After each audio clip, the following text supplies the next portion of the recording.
आइए चर्चा की शुरुआत करते हैं। सुधांशु त्रिवेदी जी, राष्ट्रीय प्रवक्ता और सांसद भारतीय जनता पार्टी के, हमारे साथ जुड़ गए हैं। हमारे साथ प्रियंका चतुर्वेदी, पूर्व सांसद शिवसेना यूबीटी गुट की, जुड़ गई हैं। हमारे साथ अरुण भारती, सांसद एलजेपीआर के, जुड़ गए हैं।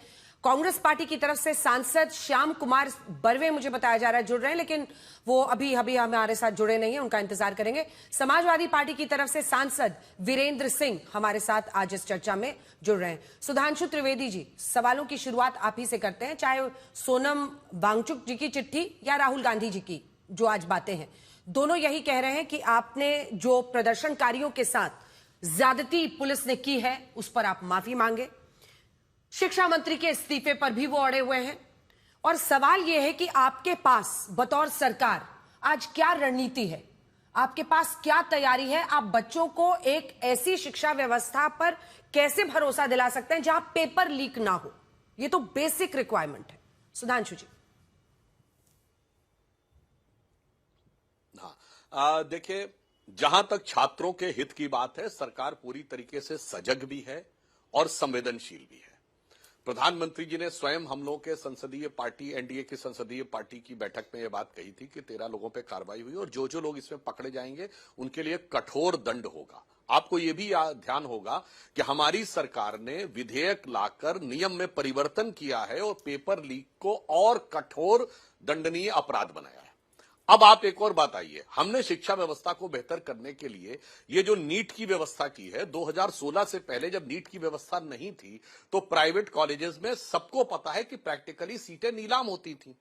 एमबीबीएस में अंडर ग्रेजुएट की सीट 20 से 25 लाख रुपए से लेकर 45-50 लाख रुपए तक जाती थी और पोस्ट ग्रेजुएट की 50 लाख से लेकर 1 करोड़ तक।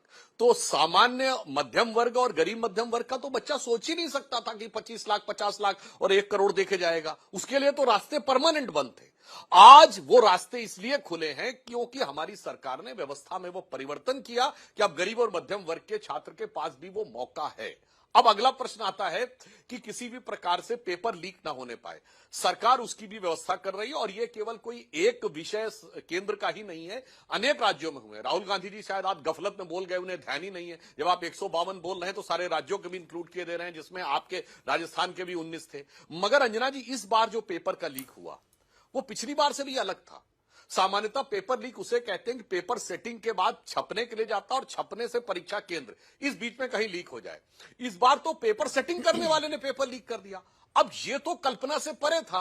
जैसे कि कोर्ट का जजमेंट जज लिखता है और जब तक प्रोनाउंस ना कर दे तब तक वह गोपनीय माना जाता है। अब वो जज जिसने जजमेंट लिखा है वही जज अपना जजमेंट सुनाने से पहले लीक कर दे, ये एक विचित्र व्यवस्था हुई है। तो परंतु सरकार उसकी भी व्यवस्था कर रही है कि अब टेक्नोलॉजी का यूज करके 1 या 2 पेपर सेटर नहीं रहे, किस ढंग से डिफरेंट सब्जेक्ट्स के अंदर उसको डाइवर्सिफाई करके किया जाए। सरकार उसकी भी व्यवस्था सुनिश्चित करने के लिए पूरी तरीके से तैयार है। और जहां तक हमारे युवाओं की उपलब्धि की बात है, हमें उसके ऊपर पूरी तरीके से गर्व है। अंजना जी, फिजिक्स का ओलंपियाड हुआ है, भले ही ज्वाइंट में ही सही, भारत ने गोल्ड मेडल जीता है। 5 लोगों के सदस्यों ने, हमारे बच्चों ने शानदार काम किया है। अभी आपने देखा कि भारत का पहला स्पेस सैटेलाइट प्राइवेट सेक्टर का विक्रम-1 जो स्काई रूट नाम की कंपनी ने जाके एस्टेब्लिश किया, उसमें जो यंग बच्चे हैं उनकी एवरेज एज 28 साल है। भारत का ही एक युवा है जो अभी वर्ल्ड चेस चैंपियनशिप में भी रह चुका है। तो भारत के युवा अपनी प्रतिभा दिखा रहे हैं और सरकार यह सुनिश्चित करती है कि वो प्रतिभा पूरी तरीके से आनी चाहिए।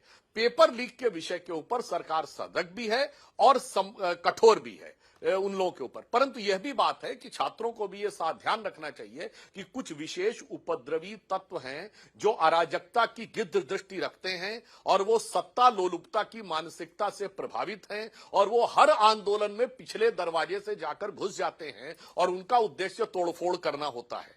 इसलिए ध्यान रखना चाहिए, ये वही नारे, वही शब्द जिनका आंदोलन से, उस मुद्दे की मांग से कोई मतलब नहीं। जैसे उमर खालिद को रिहा होना चाहिए, ये आपने सीए में भी सुना, किसान आंदोलन में भी सुना, पहलवान आंदोलन में भी सुना और यहां भी आप सुन रहे हैं। मोदी जी के बारे में अपशब्दों का प्रयोग, मोदी जी को गाली, संसद को उखाड़ फेंकेंगे, अमित शाह जी को गाली, ये सब जगह सुना। तो बस मैं छात्रों से कहना चाहूंगा, आपकी बात पर सरकार संवेदनशील है, परंतु बहुत सावधान रहिए कि ये कुछ खतरनाक घुसपैठिए हैं जो कभी मुसलमान के रूप में, कभी किसान के पीछे, कभी पहलवान के पीछे और कभी नौजवान के पीछे जाकर खड़े हो जाते हैं।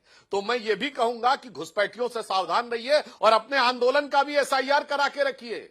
और ये देखिए कि उपद्रवी तत्व जो कि हिंसा पैदा करना चाह रहे हैं, वह आपके उद्देश्य को भटकाना चाह रहे हैं, जबकि सरकार बात करने को भी तैयार है। अब आप देखिए, नड्डा जी ने जब बुलाया था बात करने के लिए, तो अब यह भी एक विचित्र बात थी कि जब नड्डा जी ने कहा कि अपनी डिमांड बताइए, तो उन्होंने कहा हम तो कोई डिमांड लाए नहीं, हम 4 बजे के बाद आएंगे।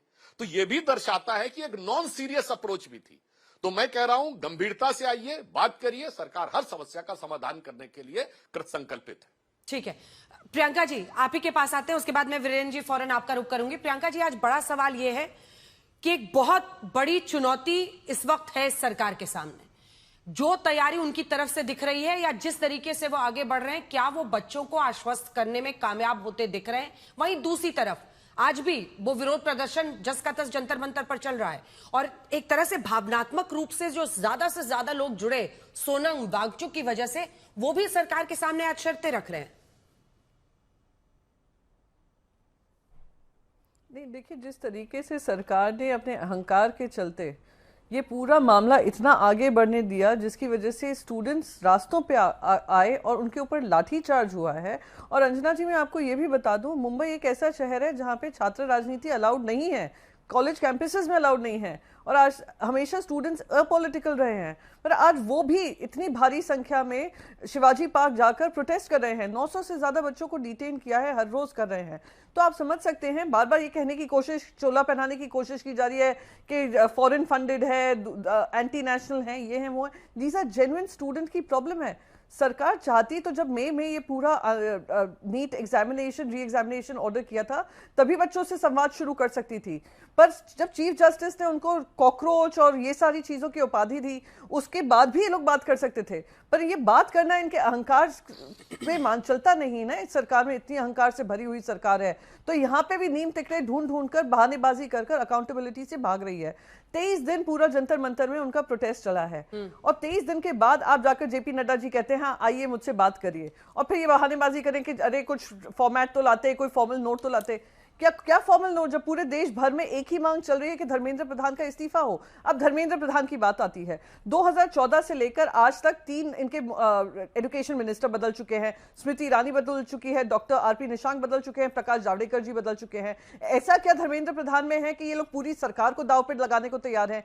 क्या कुछ ऐसी चीजें हैं इनके पास, धर्मेंद्र प्रधान के पास, जिससे खुद सरकार डरी हुई लग रही है? दूसरी चीज, सिर्फ ये नीट का मामला नहीं है, यूजीसी नेट का भी मामला है, सीयूईटी का भी मामला है। यूजीसी गाइडलाइंस में पूरे देश में आक्रोश हुआ, जहां ये जहर फैलाने की कोशिश कर रहे थे कैंपसेस में, सुप्रीम कोर्ट ने जाकर उस पर स्टे लगाई है। 22 से ज्यादा बच्चे मर चुके हैं नीट के उसमें, जहां पे जो बच्चे मरे हैं उनके पेरेंट्स आज जंतर मंतर पे खड़े हैं, फिर भी आप उनको सुनने को तैयार नहीं हो। आज भी आप क्या कह रहे हैं, हम सिर्फ बातचीत करेंगे पार्लियामेंट में, हम आपको बोलेंगे, आप हमें बोलिए, पर हम इस्तीफा नहीं देंगे। अगर अकाउंटेबिलिटी सेट करनी है तो सबसे पहला जो स्टेप होता है वो अकाउंटेबिलिटी तय करने का, वो मिनिस्टर मॉरल रिस्पॉन्सिबिलिटी लेकर इस्तीफा देता है। इस देश में हो चुका है, देश ने देखे हैं इस्तीफे होते हुए। ये कोई नया इस्तीफा नहीं होगा, ये सरकार का बड़प्पन होगा, सरकार की जिम्मेदारी होगी कि युवाओं के प्रति, युवाओं के आक्रोश के प्रति थोड़ा विनम्रता दिखाते हुए ये स्टेप ले, और फिर जो चेंजेस लाने हैं, बदलाव लाने हैं, आप करिए। ये बार बार कह रहे हैं कि पहले कैपिटेशन फी लगती थी, कैपिटेशन फी लगती थी। अरे ये नीट का पूरा कार्यक्रम ही 2013 में शुरू हुआ, इनकी सरकार के आने से पहले। इसको तो कोर्ट में चैलेंज किया था, जिस वजह से ये लोग श्रेय ले जाते हैं।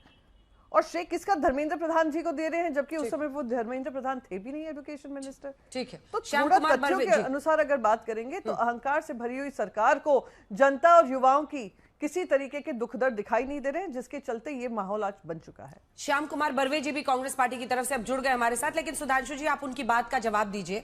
सीधा आरोप है उनका कि सरकार अहंकार में बातचीत के लिए आगे नहीं बढ़ी।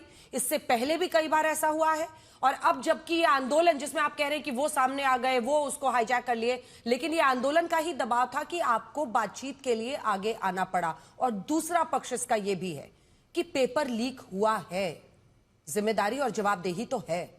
सुधांशु जी। बिल्कुल, जिम्मेदारी जवाबदेही है। 3 मई को पेपर लीक हुआ, 12 मई को सीबीआई के पास केस गया, 13 लोग गिरफ्तार हो चुके हैं, कानूनी कार्रवाई चल रही है। अब जहां तक आपने ये बात कही कि किन लोगों ने क्या किया, तो मैं यह भी बताना चाहता हूं कि अगर कोई बात करना चाहता है तो अंजना जी 3 बातें। नंबर 1 वो ये कहे कि सरकार से बात करना चाहते हैं। नंबर 2 उसके लिए अधिकृत व्यक्ति या व्यक्तियों का समूह बताए, यानी डिजिग्नेटेड पर्सन ये बात करेंगे। तीसरा वो अपनी डिमांड बताए।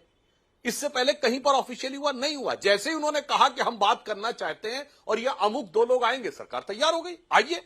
और जब वो 2 लोग आए और माननीय नड्डा जी ने कहा बताइए आपकी डिमांड क्या है, 3 चीजें होती है ना, कि पहले कहे व्यक्ति बात करना चाहते हैं, फिर वो ये कहे कि अमुक लोग हमारी तरफ से जाके बात करेंगे और ये हमारी डिमांड है। अब चांस की बात है, उन्होंने कहा कि हम तो कोई डिमांड लाए नहीं, हम 4 बजे तक लाके देंगे। सरकार ने कहा कोई बात नहीं, 4 बजे लाके देखिए। सोनम वांगचुक जी से मिलने के लिए गए नड्डा जी और जितेंद्र सिंह जी, राहुल गांधी जी जाके बैठ गए, उनसे भी मिलने गए। तो सरकार ने अपनी तरफ से पूरा सोच रखा है। और फिर मैं एक और बात भी कहना चाहता हूं, अगर विपक्ष को लगता है कि सरकार उनकी बात नहीं सुन रही है तो मैं उनसे कहना चाहूंगा, भाई आप आपसी प्रतिस्पर्धा में क्यों लगे हुए हैं? आम आदमी पार्टी कांग्रेस पे आरोप लगा रही है, कांग्रेस अलग चल रही है, कांग्रेस को लग रहा है जंतर मंतर के ऊपर ज्यादा मीडिया कवरेज मिल रहा है तो हम 7 लोक कल्याण मार्ग पे जाकर ज्यादा मीडिया कवरेज ले लें। अब संसद के अंदर की बात बताता हूं, मैं इनसे पूछना चाहता हूं कि क्या आपका इंडी गठबंधन का एक प्रस्ताव है? आप लिख के दीजिए कि ये हमारा इंडी गठबंधन है, ये हमारे सारे दल इस गठबंधन के पार्ट हैं और हमारे ये अमुक नेता हैं और ये हमारा प्रस्ताव है। ठीक है, सरकार विचार करेगी। जैसे हमारा एनडीए गठबंधन है, एनडीए के दल डिफाइंड है, एनडीए के नेता नरेंद्र मोदी जी हैं। ठीक है, बलवीर जी भी हमारे है साथ कि इंडी गठबंधन नाम की कोई चीज ही नहीं है। सदन के पटल पर भी प्रतिस्पर्धा है और सड़क पर भी प्रतिस्पर्धा है। इसी पर तो आप लोग खुश होते रहते हैं सुधांशु जी, विपक्षी एकजुटता नहीं है, इसकी आड़ में कैसे बचिएगा रिस्पॉन्सिबिलिटी से? लेकिन हम बलवीर जी से मैं आ रही हूं, 1 सेकंड प्रियंका। ठीक है प्रियंका जी, छोटा सा रिबाटल, श्याम जी भी इंतजार कर रहे हैं और वीरेंद्र जी भी, छोटा सा एकदम। बस एक ही चीज कहूंगी, इनके हिसाब से इंडिया अलायंस हो या ना हो, कोई इंडिया अलायंस का मुखिया हो या ना हो, हर पार्टी एकजुट इसी मांग के लिए है जो देश की जनता की मांग है, देश के युवाओं की मांग है, सोनम वांगचुक की मांग है, कॉकरोच जनता पार्टी की मांग है कि धर्मेंद्र प्रधान को इस्तीफा देना चाहिए और सरकार में विनम्रता आनी चाहिए और अकाउंटेबिलिटी आनी चाहिए। इस बात से तो यकीन है कि भले ही अलग अलग आपको ड्राफ्ट मिल रहे हों, अलग अलग मांगे मिल रही हों, पर एक मांग कॉमन है कि उनका इस्तीफा होना चाहिए। नहीं, लेकिन प्रियंका जी इसी बात पर, ठीक है प्रियंका जी, छोड़ दीजिए, ठीक है प्रियंका जी, आप अपनी जिम्मेदारी संभालिए। प्रियंका जी, बलवीर जी के पास चलते हैं कि इसी पर आज कंफ्यूजन इसलिए पैदा हुआ क्योंकि पार्लियामेंट में ही अखिलेश यादव जी ने कहा कि हमको इस्तीफा किसी का लेना होगा तो हम बाहर में बाद में ले लेंगे, आज कम से कम हम बच्चों की बात करें, जो बच्चों के साथ हुआ है, बच्चियों के कपड़े फाड़े गए, उन्होंने ये तमाम बातें आज पार्लियामेंट में कही। अब ऐसे में इसी वजह से भारतीय जनता पार्टी को एक मौका मिला, वो कह रही कि भाई तय तो करो आपस में, क्योंकि आपने शर्त रख दी केसी वेणुगोपाल जी ने कि हमें पहले इस्तीफा चाहिए तब हम उस पर चर्चा करेंगे। और इसी के साथ कांग्रेस पार्टी इस मुद्दे को आगे कैसे ले जाना चाह रही है, सांसद श्याम कुमार बरवे जी जवाब दें। जी नमस्कार। जिस तरीके से आज हमारे देश के हालात है और जो सरकार पिछले 12 सालों से यहाँ पे काम कर रही है और आज ये विपक्ष पार्टी ये सब विषय छोड़कर आज देश का नौजवान एक मांग कर रहा है कि धर्मेंद्र प्रधान जी का इस्तीफा हो और शिक्षण प्रणाली में सुधारना चाहता है। और ये कोई व्यक्तिगत किसी की मांग नहीं है, ये मांग है देश के युवाओं का, स्टूडेंट्स का। आज आपने देखे होंगे 152 पेपर लीक हुए हैं 10 सालों के अंदर। आज नीट पेपर लीक होने से कई छात्रों ने आत्महत्या की है। तो ये सरकार किसके लिए चलती है इस देश में, कि भारतीय जनता पार्टी को प्रोटेक्ट करने के लिए या आरएसएस को प्रोटेक्ट करने के लिए? आज देश के युवा पूरे देश में प्रोटेस्ट कर रहे हैं, कहीं एक जगह नहीं, कोई एक इशू नहीं है, एक स्टेट नहीं है, आज पूरे देश में। और उसके बाद भी सरकार, क्या प्रेम है धर्मेंद्र प्रधान जी से हमारे देश के प्रधानमंत्री को? अरे उनके डिपार्टमेंट ने गलती की है, पेपर लीक हुआ है, रिजाइन कराइए, स्टूडेंट से बात कीजिए। आप तो देश के डेमोक्रेसी को मानते नहीं हो, लोकतंत्र को मानते नहीं हो, विरोधी पक्ष की कोई बात सुनते नहीं हो, कम से कम इस देश के युवाओं को तो सुनो। कल हमने प्रधान जी के घर पर प्रोटेस्ट किया, किस तरीके से सांसदों को मारा गया, पूरा मीडिया ने देखा है। मुझे खुद घसीटा गया, एलओपी को घसीटा गया। इस देश की डेमोक्रेसी कहीं बची है? स्टूडेंट को किस तरीके मारा गया, कैसे वीडियो आ रहे, वो वीडियो देखने के बाद भी हम कैसे शांत रहे, ये आज देश को प्रश्न, विपक्ष को प्रश्न पड़ा हुआ है। और ये लोग सिर्फ बातें बना रहे हैं कि विपक्ष ने ये मांगनी की, फिर डिमांड बदल दी गई। आज राहुल जी ने ये पहले बोला था कि चर्चा चाहिए, फिर रिजाइन। अरे देश का युवा क्या मांग रहा है, राहुल जी क्या मांग रहे हैं छोड़ दो, कांग्रेस पार्टी क्या मांग रही छोड़ दो, विपक्ष क्या मांग रहा हो छोड़ दो। देश का युवा क्या चाह रहा है, स्टूडेंट क्या चाह रहा है, उस पर आप सुनो, उस पर तो राजनीति मत करो। आज अगर इतना युवा, पूरा देश का युवा दिल्ली में आके खड़ा हुआ है, वो कहां गली गली घूम रहा है, कम से कम उसकी तो परवाह करो। ठीक है सुधांशु जी, वो कह रहे हैं, ठीक है समझ गए सर। सुधांशु जी इसका जवाब दीजिए। वो कह रहे हैं कि राहुल जी क्या कह रहे हैं, कांग्रेस पार्टी क्या कह रही है, समाज, इसमें उलझाइए मत। जो स्टूडेंट्स के प्रति आपकी अकाउंटेबिलिटी है, जवाबदेही है, उसके लिए सामने आइए। बिल्कुल, मैं भी कह रहा हूं बरवे जी से, बिल्कुल अहम मान्यता छोड़िए कि राहुल गांधी जी नेतृत्व लेंगे कि अखिलेश यादव जी लेंगे। अगर सच्ची निष्ठा है स्टूडेंट्स के प्रति तो सारा ईगो छोड़िए और आकर एक अपना नेता चुनिए और एक ही प्रस्ताव लाइए सदन में, तो मैं मानूं।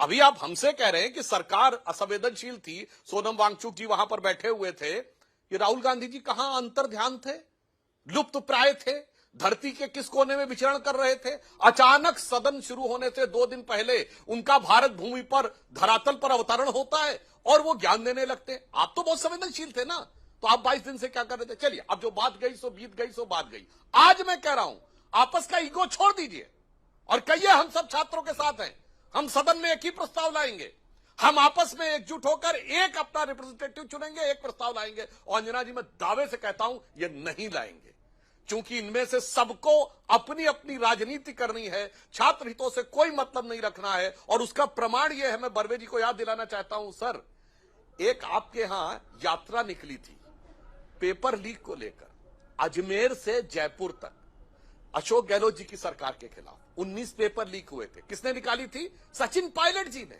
और उन्होंने कहा था मेरे पैर के छाले भी फट जाएंगे मगर मैं ये यात्रा निकालूंगा। सुधांशु जी, आप फिर नेहरू जी पे चले जाएंगे। और हुआ क्या था? अशोक गहलोत जी ने एंटीसिडेशन लॉ यानी देशद्रोह के कानून का प्रयोग सचिन पायलट जी के ग्रुप के विधायकों के विरुद्ध किया था। भूतकाल ये हकीकत है सर। आपने दूसरा दल तो छोड़िए, अपने दल में आप में एका नहीं है। इसका मतलब आपके लिए 100% राजनीति है, गठबंधन हो या पार्टी का अंदरूनी मामला। और विदेश से घूम के आके प्रधानमंत्री आवास के सामने लोटपोट होना, मुझे लगता है यह नाटकीयता अधिक है। सुधांशु जी, आप ऑपोजिशन की अकाउंटेबिलिटी तय कर रहे हैं, इससे क्या हासिल होगा? मैं सरकार की अकाउंटेबिलिटी पर पूछ रही हूँ। इस बीच खबर आ रही है दिल्ली में कांग्रेस का प्रदर्शन फिर से चल रहा है और बीजेपी दफ्तर की ओर जाने की कोशिश इस वक्त हो रही है। सुधांशु जी, अब देखिए बीजेपी दफ्तर कांग्रेस का प्रदर्शन पहुंच रहा है। हमारे साथ मौसमी पहले जुड़ रही है, फिर आपके पास वापस लौटूंगी। मौसमी, जल्दी से बताएं क्या स्थिति है इस वक्त, क्या हो रहा है? कल पीएम आवास के पास, आज बीजेपी दफ्तर की तरफ। देखिए अंजना, हम लोग खड़े हैं दीनदयाल उपाध्याय जी, हम लोग दीनदयाल उपाध्याय मार्ग पर खड़े हैं। और कल वाकई में जब प्रधानमंत्री आवास के बाहर प्रदर्शनकारी पहुंचे थे, तब आपने देखा था कि पुलिस का कितना समुंदर वहां पे मौजूद था। अभी हमारे पीछे आप देखिए, ये नर्व पॉइंट है। सत्या आगे आ जाइए, ये नर्व पॉइंट है। पीछे आप देखिए तो पूरी खाकी वर्दी में आपको यहाँ पे पुलिसकर्मी नजर आएंगे। अभी 1-2 बैरिकेड पीछे किए गए हैं, तो उधर से यातायात को चालू किया गया है। पुलिस कितने भारी भरकम बंदोबस्त के साथ आई है। ये एक 360 डिग्री व्यू हम आपको दिखाते हैं। दाएं से लेके बाएं हाथ तक हमारे पीछे आपको पुलिसकर्मी और रैपिड एक्शन फोर्स की पूरी टुकड़ी नजर आ जाएगी।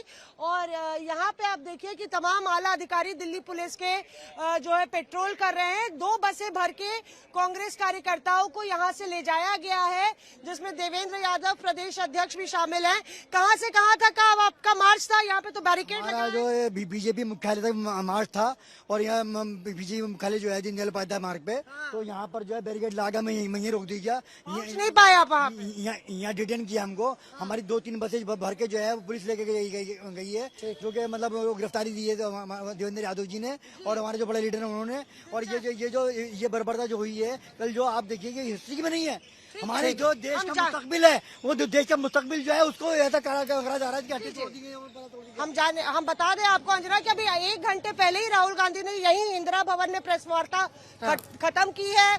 दिल्ली प्रदेश कांग्रेस का दफ्तर भी बिल्कुल 500 मीटर की दूरी पे ही है बीजेपी ऑफिस के, और यही वजह है कि मैं देख रही हूँ कि बहुत ज्यादा तैनाती पुलिस की, क्योंकि एक तरीके से अगर इस बैरियर को ब्रीच कर देते तो बीजेपी के कार्यालय पहुंच जाते कांग्रेस कार्यकर्ता। तो अब उनको यहाँ से एक मोमेंटम जो विरोध प्रदर्शन का कांग्रेस को मिला है उसको वो आगे ले जाना चाह रही है। एक बार जो अन्य मेहमान है उनसे प्रतिक्रिया लेते हैं, फिर उसके बाद सुधांशु जी एक ही बार आपके पास आएंगे। वीरेंद्र सिंह जी, आज इस पर चर्चा तो होगी, हालांकि मौसमी से ही बातचीत में अखिलेश यादव जी ने बाहर संसद के फिर कहा कि हम आपसी तालमेल बिठा लेंगे, उसकी चिंता बीजेपी छोड़ दे। लेकिन अगर कोई विरोध प्रदर्शन हो रहा है और उसमें मुख्य मांग के तौर पर कांग्रेस पार्टी ये कह रही है कि भाई इस्तीफा हो, वहीं दूसरी तरफ अखिलेश जी कहते हैं कि इस्तीफा तो बाद में है, स्टूडेंट्स का मुद्दा उठते रहना चाहिए। क्या सोच रही है आपकी पार्टी इस पर, क्या प्राथमिकता होनी चाहिए? देखिए अजय जी, हमारी पार्टी का सोच ये है कि जो छात्रों की मांग है, हम छात्रों की मांग के साथ हैं। छात्रों की पहली मांग है कि शिक्षा मंत्री धर्मेंद्र प्रधान जी का इस्तीफा हो, फिर उसके बाद उसकी जांच हो कि जिस तरीके से सुधांशु जी ने कहा कि नीट की परीक्षा में बैठने वाले छात्रों की सीटों को खरीदा बेचा जाता था, तो 2014 से 26 तक आज 12 साल से ज्यादा हो रहे हैं और 5 परीक्षाएं इन लोगों ने की, 5 लीक हुई। तो क्या ये मान रहे हैं कि जो एमबीबीएस की परीक्षा में बैठने वाले छात्र हैं उनके हिस्से की सीट को ये लाखों में बेचते रहे हैं? और आज हम लोग जो छात्र जो आंदोलन कर रहे हैं वो जायज है, क्योंकि सरकार के ऊपर से छात्रों का भरोसा उठ गया है। दूसरी बात यह है कि जो डाइवर्ट कर रहे हैं कि किसानों के आंदोलन में आतंकवादी थे, तो जब आतंकवादी आंदोलित कर रहे थे 3 काले कानून को, तो सरकार ने उसे वापस क्यों लिया? अगली बात यह है कि आंदोलन में जो सिपाही बिना नेम प्लेट के, बिना अपनी आइडेंटिटी के, डंडा लिए सादे वर्दी में जो छात्र और छात्राओं के कपड़े फाड़ रहे थे, डंडे से पीट रहे थे, लहूलुहान कर रहे थे, उसकी जांच कौन करेगा? उसकी जांच करने का दायित्व तो सरकार को है कि नहीं है? तो इस तरीके से आप आंदोलन को डिरेल करने की जो कोशिश करते हैं और सबको आतंकवादी और दुनिया भर के जो है उससे नवाजते हैं, ये आपकी राजनीतिक मानसिकता को दर्शाता है। सवाल ये उठता है कि सरकार पर छात्रों का भरोसा उठ गया है, विपक्ष उनकी आवाज के साथ खड़ा है और विपक्ष ये चाहता है कि पहले धर्मेंद्र प्रधान का इस्तीफा हो, उसके बाद जो है कि काम रोको प्रस्ताव के साथ विपक्ष जो है सदन के अंदर अपना प्रस्ताव लाए, बहस कराए जो है लोकसभा अध्यक्ष, और बहस पे चर्चा हो, चर्चा के बाद जरूरत हो तो वोटिंग हो, ताकि सबके चेहरे बेनकाब हो जाए कि कौन छात्रों के मांग के साथ खड़ा है, कौन छात्रों के मांग के साथ नहीं खड़ा है। लेकिन ये सरकार ऐसी धारा नियमों के तहत जो है चर्चा कराना चाहती है जिसमें बहस तो हो, वो आधे घंटे की चर्चा हो जाए और उसको ठंडे बस्ते में डालना चाहती है। यही मंच है अरुण भारती जी, जो वीरेंद्र जी कह रहे हैं। जी वीरेंद्र जी, जो वीरेंद्र जी कह रहे हैं कि वो हल्का फुल्का में आधे घंटे की एक बहस करके सरकार रफा दफा करना चाहती है मामले को। अंजना जी, विपक्ष को पहले यह तय करना पड़ेगा, सपा के मुखिया जी, उनको तय करना पड़ेगा कि वो बहस किस मुद्दे पर चाहते हैं। कांग्रेस किसी और मुद्दे पर बहस चाहती है, सपा किसी और मुद्दे पर बहस चाहती है। हर कोई जब स्टूडेंट्स आते हुए उनको दिखे, देखिए हमारे नेता ने बड़ा साफ कहा है, चिराग पासवान जी ने कहा है कि हम स्टूडेंट के कंसर्न्स के साथ हैं, लेकिन स्टूडेंट्स के कंसर्न के नाम पर जो राजनीतिक पार्टियां अपना अपना राजनीति चलाने का प्रयास कर रही हैं, हम उसके खिलाफ में हैं। लगातार अभी राहुल गांधी जी तो बाहर थे देश से, जब देखे कि सरकार ने बातचीत करना शुरू कर दिया, सरकार को क्रेडिट मिलेगा, तो तुरंत ही जाकर के प्रधानमंत्री जी के यहाँ निवास पर पहुंच गए अनशन करने के लिए, पहुंच गए। तो ताबड़तोड़ आज उन्होंने पीसी किया। अब ये बताइए कि ये सिर्फ और सिर्फ क्रेडिट लेने की बात कर रहे हैं राहुल गांधी और उनके कंपटीशन में है अखिलेश जी। हम लोग चाहते हैं कि सार्थक बात हो। देखिए, नाम बदलने से प्रश्न पत्र सुरक्षित नहीं होगा, समाधान से, व्यवस्था को सही करने से प्रश्न पत्र सुरक्षित होगा। और इसके लिए विपक्ष को भी सार्थक रूप से सदन के अंदर आकर के बातचीत करके अपने सही एक विपक्ष, एकजुट विपक्ष होकर के सही मुद्दे पर को रख करके बात करने की जरूरत है। लगातार जिस तरह से मुद्दे भटकाने के लिए, सदन नहीं चलने देने के लिए अलग अलग मुद्दे उठा के आते हैं, विपक्ष को पहले एकजुट होने की जरूरत है। और आपस में ये जो क्रेडिट लेने की होड़ लगी हुई है अखिलेश जी की, आम आदमी पार्टी की, राहुल जी की, इसको पहले छोड़ना होगा। आपको अगर बात करना है तो आपको समाधान की बात करनी पड़ेगी। आप सिर्फ मांग रख रहे हैं, आप समाधान की बात नहीं कर रहे हैं। व्यवस्था को बेहतर कैसे करना होगा, नीति को कैसे बेहतर करना होगा, इसकी योजना, कार्यान्वयन को कैसे बेहतर करना होगा, इस पर आकर बहस करें। अध्यक्ष महोदय ने कहा है सदन में, आपको जितना समय चाहिए बहस करने के लिए मिलेगा, मगर आप अपनी नीयत तो दिखाएं। नीयत तो यहां पर सिर्फ क्रेडिट लेने की है, क्योंकि यूपी में चुनाव दिख रहा है, पंजाब में चुनाव दिख रहा है, कांग्रेस को वहां पे यूपी में वहां पे आपस में लड़ना है, सपा से, आपसे लड़ना है पंजाब में। देखिए, हमारी सरकार इस बात के लिए सजग है कि जो छात्र की चिंताएं हैं उसको हम एड्रेस करेंगे। और सरकार ने पहल भी की, पहल करते हुए कानून भी बने हैं और उनसे बात भी की जा रही है। उनके सार्थक जो उपाय आ रहे हैं उस पर चर्चा भी हो रही है। चिराग पासवान जी लगातार इसको लेकर के मंत्रिमंडल में सजग है, मगर विपक्ष को भी सरकार के साथ इस बहस में आकर के साथ में बैठ के करना पड़े। आप क्रिटिसाइज कीजिए सरकार को, आप सरकार की सारी नीति को क्रिटिसाइज कीजिए सदन में, आप वहां पर सरकार की नीतियों को, प्रक्रियाओं को लेकर के सारी बात रखिए। सारा देश देखेगा कि आपने कैसे क्रेडिट लेने के बजाय व्यवस्था को बेहतर करने का, समाधान आगे बढ़ाने का काम किया है, सिर्फ क्रेडिट लेने का काम नहीं किया है। इधर तो एजेंडा क्लियर है कि आइए संसद में, वहां पर बहस कीजिए, अपनी अपनी बात कहिए। कितने नहीं, देखिए, बहुत सारी उपलब्धियां बताई सरकार की, और सरकार इतना अच्छा काम कर रही है, फिर भी युवा अगर प्रोटेस्ट कर रहा है तो कमी किस में है? युवाओं में। हाँ, वो सारे युवा जो हैं वो डीप स्टेट फंडेड है, दूसरे देश उन पे इन्फ्लुएंस कर रहे हैं। यही तो आपकी आर्ग्यूमेंट है, हम तो सब कर रहे हैं, ये क्यों आकर प्रोटेस्ट कर रहे हैं? और बात रही होड़ मचाने की कि किसको क्रेडिट मिलेगा।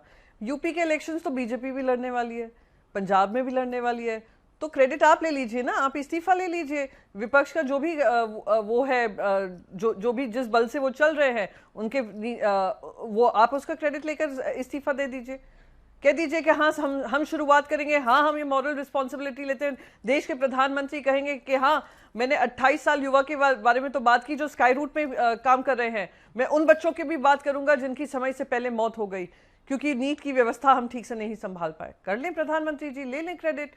आप हर इंस्टीट्यूशन में जाकर अपना झंडा लहरा लें, हर इंस्टीट्यूशन में धर्मेंद्र प्रधान जी का इस्तीफा दिखा दें और प्रधानमंत्री जी की फोटो साथ में लगा दें।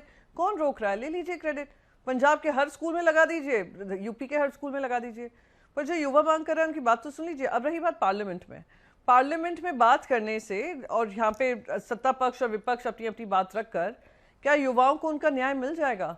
क्या जो एफआईआर दर्ज किए हैं मुंबई से लेकर दिल्ली तक, वो एफआईआर बच्चों पर खत्म हो जाएंगे?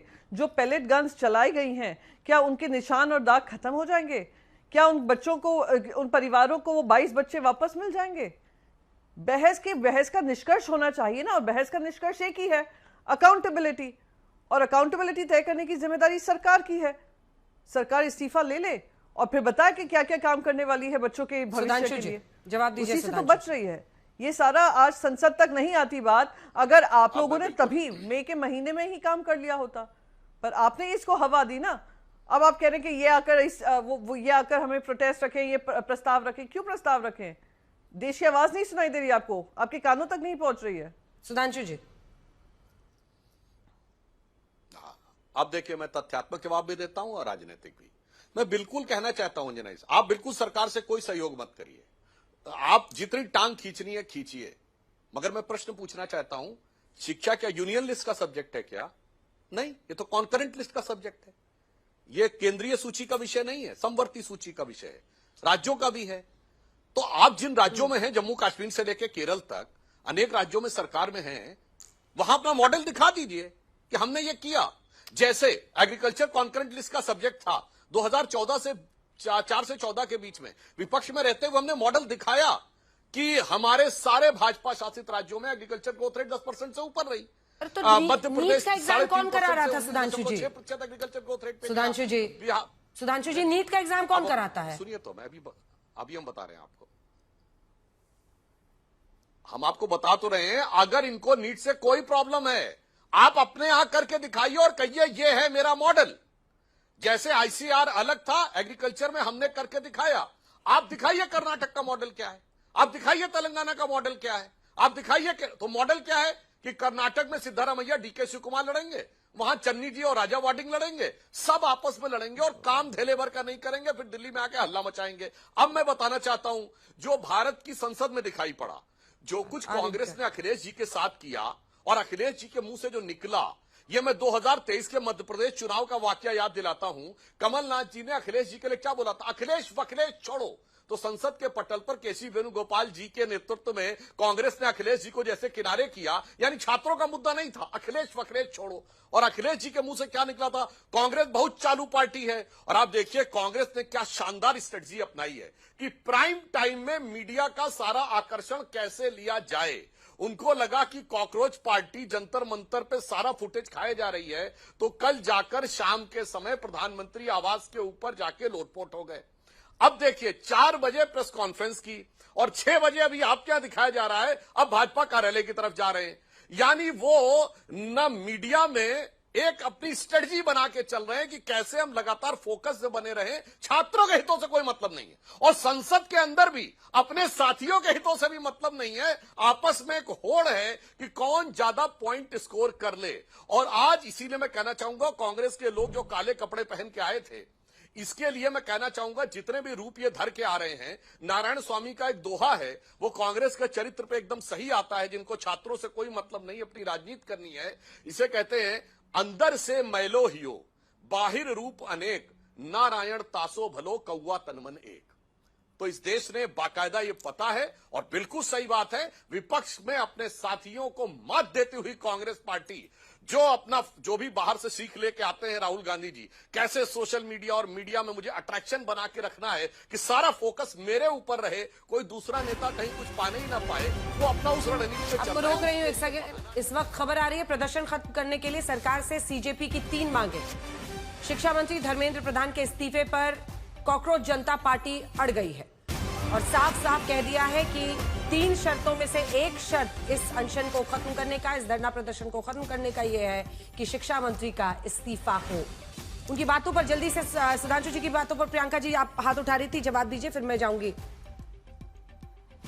सांसद श्याम कुमार बर्वे जी बार बार बोल रहे हैं कि राज्य सरकारों की जिम्मेदारी है एजुकेशन। बिल्कुल राज्य सरकारों की जिम्मेदारी है और 152 जो पेपर लीक्स हुए हैं बाकी राज्यों में भी हुए हैं, पर जहां जहां इन्वेस्टिगेशन हुआ है, हाल ही में महाराष्ट्र का टीईटी एग्जाम लीक हुआ है और जब इन्वेस्टिगेशन हुआ उसकी जड़ वही है, वही सेम पेपर लीक माफिया है जो नीट को भी संभाल रहा है, जो राज्य के एग्जाम्स को भी संभाल रहा है। तो जो जड़ है, वो जड़ को खत्म करने के लिए एक ही समाधान है कि पहले तो धर्मेंद्र प्रधान जी के ऊपर अकाउंटेबिलिटी आए और बाकी सारा ये लीक माफिया है, पेपर लीक माफिया है, उसको पूरी तरीके से तोड़ा जाए। ये तोड़ नहीं पाए हैं, ये बल्कि उसको और मजबूत किए हुए हैं, बैठे हुए हैं और फिर भी अपनी जगह बनाए बैठे हैं। सवाल उसका है और ये बार बार कह रहे हैं कि ये कौन है, सचिन पायलट जी ने प्रोटेस्ट किया, ये किया। अरे इतनी तो हिम्मत है कांग्रेस पार्टी के सदस्यों में कि आपस में ही अगर कुछ कमियां दिख रही हैं बोल लेते हैं। भारतीय जनता पार्टी का कोई भी एक सांसद या कोई भी एक सदस्य ये हिम्मत जुटाकर कहते कि इतने बच्चे विरोध प्रदर्शन कर रहे हैं, इतनी लाठी चार्ज हुई है, धर्मेंद्र प्रधान का इस्तीफा हो गया, कोई बड़ी बात नहीं होगी। किसी एक के पास हिम्मत नहीं है और जो अलायंस पार्टनर्स है वो महिमा मंडन कर रही हैं प्रधानमंत्री का। ठीक है, तो ये आप लोगों की समझ है। हम तो कहते हैं जिस पार्टी में डेमोक्रेसी होगी उस पार्टी में सचिन पायलट और अशोक गहलोत जी जैसी घटनाएं भी सामने आएंगी। जवाब दीजिए इसका सुधांशु जी। वो कह रहे हैं कि उधर लोकतंत्र तो है, आपकी पार्टी में किसी को हिम्मत है बोलने का, और भारती जी को कह रहे हैं कि वो सब तो प्रशंसा करने में लगे रहते हैं। लगता है आ रही हूं उसके बाद बलवीर जी फौरन। प्रियंका जी ने सुना नहीं या सुन के अनसुना कर दिया। अरे मैंने बताया सचिन पायलट ग्रुप के विधायकों के खिलाफ यूएपीए यूज हुआ, एंटी-सिडेशन लॉ। और कितना लोकतंत्र है कि अभी अशोक गहलोत जी बोल चुके हैं पिछले महीने कि मैं तो राष्ट्रीय अध्यक्ष बनने जा रहा था मगर कांग्रेस वालों ने बनने नहीं दिया। गजब का लोकतंत्र है भाई। हमारे राष्ट्रीय अध्यक्ष बने तो 5700 कुल का इलेक्टोरल कॉलेज की पूरी लिस्ट थी, और जब कांग्रेस के अध्यक्ष बने खड़गे जी तो शशि थरूर और कई लोगों ने मांगा कि भाई वो वोटर कौन कौन है उनकी लिस्ट दे दो, लिस्ट दी नहीं गई। इसलिए सबको पता है कि लोकतंत्र क्या है, वो अलग विषय है। हम आज के विषय की बात कर रहे हैं। विपक्ष से मैं कह रहा हूं, अगर आपको सरकार पे भरोसा नहीं है तो आप कम से कम एक दूसरे पे भरोसा करिए और आइए एक प्रस्ताव लेके आइए, आपस में एक दूसरे को नीचा दिखाने का और एक दूसरे पे मौका क्रेडिट लेने की होड़ मच गई है क्या? छोड़िए और एक कॉकरोच ठीक है, कॉकरोच जनता पार्टी ने जो ये प्रदर्शन शुरू किया, बलवीर जी सवाल सुन लीजिए। कॉकरोच जनता पार्टी ने शुरू किया, उसके बाद से क्या होड़ मच गई है सभी पार्टियों में? कल कांग्रेस ने अपने आप को पहले दिन 20 तारीख को अलग रखा, फिर कल अलग से राहुल जी ने पूरा प्रोटेस्ट किया, अखिलेश जी भी वहां पर पहुंचे, लेकिन उससे पहले दिन नहीं गए थे।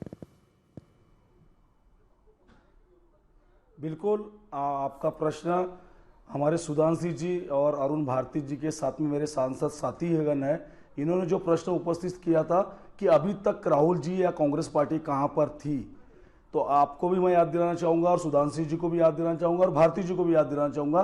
कोटा का जो स्टूडेंट के साथ में जो प्रोग्राम राहुल जी ने किया था वो शायद हमारे साथी सुधांशु जी भूल गए हैं, अरुण भारती जी भूल गए हैं, और देहरादून की ये सारे प्रोग्राम्स हमारे लगे हुए हैं।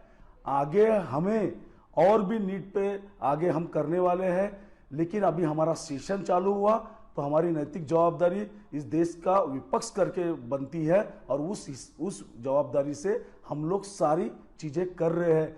हमारा देश का स्टूडेंट आज इतना आक्रोशित है, इतना एग्रेसिव है, वो सारी चीजें छोड़कर राजस्थान में क्या हुआ था, केरल में क्या हुआ था, कांग्रेस शासित राज्यों में क्या हुआ था, कांग्रेस के समय क्या हुआ था, इस सुधांशु जी नेहरू जी तक के चले जाएंगे, उसमें मुझे कोई शक नहीं है, वो जाते ही है। अरे आज की बातों करो, आज हमारा पूरा स्टूडेंट, पूरा छात्र दिल्ली में आके खड़ा हुआ है, उनके साथ अमानुष तरीके से व्यवहार पुलिस कर रही है, उनकी जाने जा रही है, उन्हें लाठियां मार रही है, लड़कियां नहीं देख रही है ना लड़के देख रहे हैं। वो सारी चीजें छोड़कर आप किसको क्रेडिट लेना है?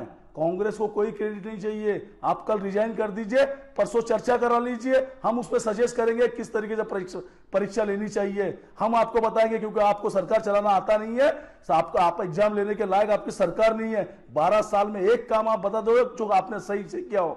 सिर्फ राहुल गांधी, नेहरू जी यही सब चीजें करते रहोगे। आज देश को जरूरत, हमारे छात्रों को न्याय की जरूरत है। उनके साथ जो अमानुष तरीके से मारपीट की जा रही है, उन पे जो मुकदमे लगाए जा रहे हैं, उस पे चर्चा की बात जरूरी है। आप नेहरू जी पे चले जाएंगे, राहुल जी पे चले जाएंगे, विपक्ष पे चले जाएंगे, विपक्ष की एकता पे। आप विपक्ष की एकता की चिंता क्यों कर रहे हैं? आप क्रेडिट ले लीजिए, आप कल रिजाइन करा दीजिए धर्मेंद्र प्रधान का, हम आपको क्रेडिट दे देंगे, हाँ भारतीय जनता पार्टी ने कर दिया। आप छात्रों आप शांत हो जाओ, अब हम चर्चा करके नया एक ये लेकर आएंगे जिससे हमारा पेपर लीक नहीं होगा, उस चर्चा में हम सम्मिलित होंगे। सुधांशु जी, बलवीर जी और प्रियंका जी दोनों कह रहे हैं आप क्रेडिट ले लीजिए ना, छात्रों को आप आश्वासन दे दीजिए, भरोसा दिला दीजिए, आप ऐसा कदम उठाइए जिससे वो खुश हो जाए और ये प्रदर्शन खत्म हो जाए, आप क्रेडिट ले लीजिए। हाँ बिल्कुल, मैं 3 लाइन में जवाब देता हूं। अंजना जी, आपके लाखों दर्शक देख रहे हैं, विपक्ष ने एक्सेप्ट कर लिया कि हमारी अहम की लड़ाई है, हम तो एक नहीं होंगे। अब सरकार को जो करना हो करे, क्रेडिट ले ले, क्योंकि हम आपस में एक दूसरे से क्रेडिट लेने की होड़ में पीछे हटने वाले नहीं। पॉइंट नंबर 2, हम नेहरू जी से नहीं हटना चाहते, नेहरू जी के खानदान से आज तक आप चिपके हुए हैं। पॉइंट नंबर 3, लाखों दर्शकों को पता है कि छात्रों की गूंज कार्यक्रम जो कांग्रेस ने राहुल गांधी जी के लिए आयोजित किया था, क्या उसकी डेट पोस्टपोन नहीं करनी पड़ी क्योंकि वो विदेश गए हुए थे?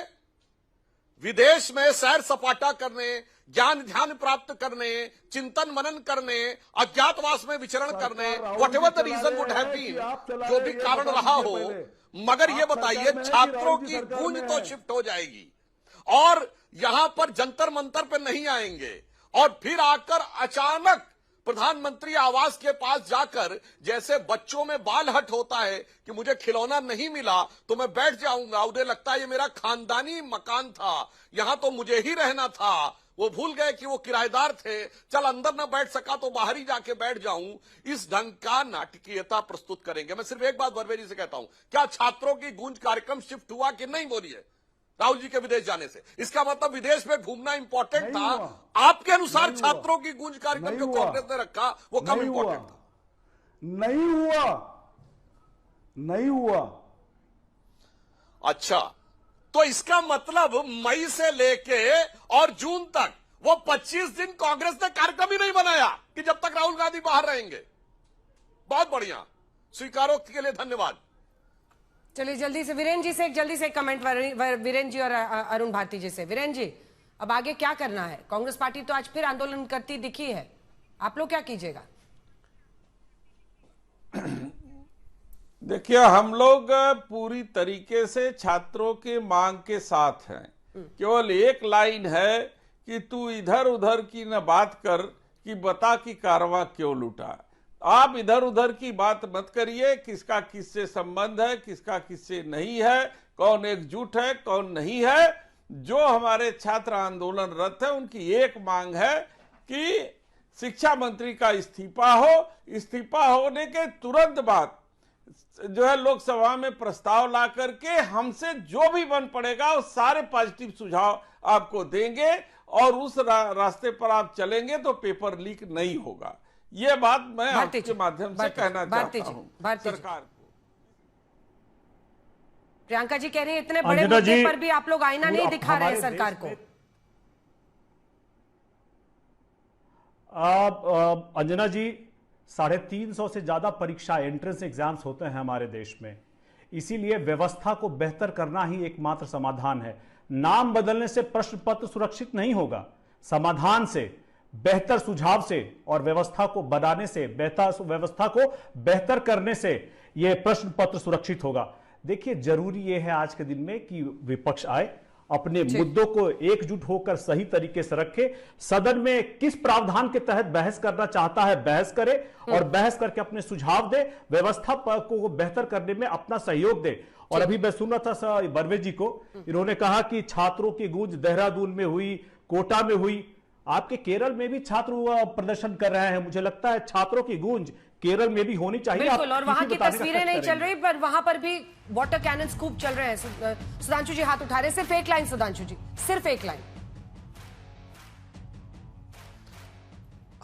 मैं सिर्फ एक लाइन में यह कहना चाहता हूं कि जो कुछ भी यहां पर किया जा रहा है, सरकार पूरी संवेदनशीलता के साथ कार्य कर रही है।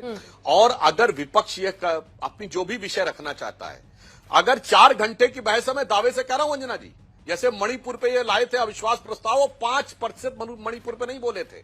जिस दिन ये डिस्कशन होगा आप देखिएगा 1/4 नहीं बोलेंगे छात्रों पे। अनाप शनाप मोदी जी से लेके देश विदेश, ईरान तुरान की लड़ाई। चलिए, हमें इंतजार रहेगा, देखते हैं क्या होता है।